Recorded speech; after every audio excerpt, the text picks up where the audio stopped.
It's such a great pleasure to be here and be with you again this year. This is, I guess, either the 42nd or 43rd Earth Day that we've had. I guess we started, it was 1970 was the first one? Yep. 70 was the first one, right? So this would be the 43rd. It would be actually the 43rd Earth Day. And we look at what is so different today and where we were in 1970. I know myself where I was. I remember I was in the midst of my dissertation, okay, at the University of Pittsburgh at the time. And Earth Day was getting started. I must confess, I will confess, I did not participate in any of the activities. I was in the laboratory that day. Well, I can't guarantee it was that day, but I know that time period I was in the laboratory in that April trying to hurriedly get some things done and accomplished. But, you know, you look back at 1970 and where we were individually, but where we were as a people, as a human race. There were, maybe 3.5 billion of us at that point in time. 40 years later, there are 7 billion of us. So that doubling time of 40 years, I mean, that's an amazing change in the impact and the influence that we as individuals have on our environment and what we do. The enormity of the energy challenges that we face as a people, the demands that we put on our energy needs, and most of those demands, many of those demands are coming from us.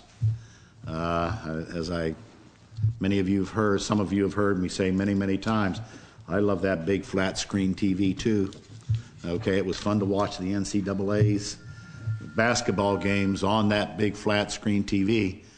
But when those came in, they also require a heck of a lot more electricity than the former models do. So we keep adding these conveniences, we add these things, and it is a world that has been changing so much over the past century and a half, but particularly in the last half of the century, which has been, of course, a major part of my life. And I read an article just a short bit ago, I don't know, maybe it was about a week ago, about one of the chief scientists at the Nature Conservancy. He's a little bit controversial right now because he's trying to figure out what does it mean to really exist in an ecosystem. What is the ecosystem today? And he is trying to coin a new word, saying that in terms of geological time frames, we're in what he refers to as the Anthropocene time frame, that particular era, where you cannot look at that ecosystem devoid of the human beings that are integral to it. And how do we, being such an integral part of that ecosystem, of that whole ecosystem, how can we stand back, as scientists sometimes try to do, as sort of completely objective observers of a system when we are in that particular system today. And it's not a viewpoint that everybody in the Nature Conservancy is accepting right now, but he is really looking at it from that standpoint, and I'm fascinated with his use of the term Anthropocene as being, this is the era that we're really in, and we're immersed in it. So he's been receiving a lot of credit for it, but he's also been receiving a lot of criticism from the much more traditional ecosystems individuals. Right, wrong, that's not the issue as to whether or not one view is right, the other view is wrong. It's the fact that when we look at things from different ways and different viewpoints, you and I come at the results of those observations in a very, very different way. And how do we, as a group of people, especially in a democratic society, how do we really factor all of the views that we have out there, all of those differing views, and make sure that at the end of the day, we're making a good decision for what we want for our earth and for the future generations that are there. I'm not a native Kentuckian. Kentucky is a special place for me.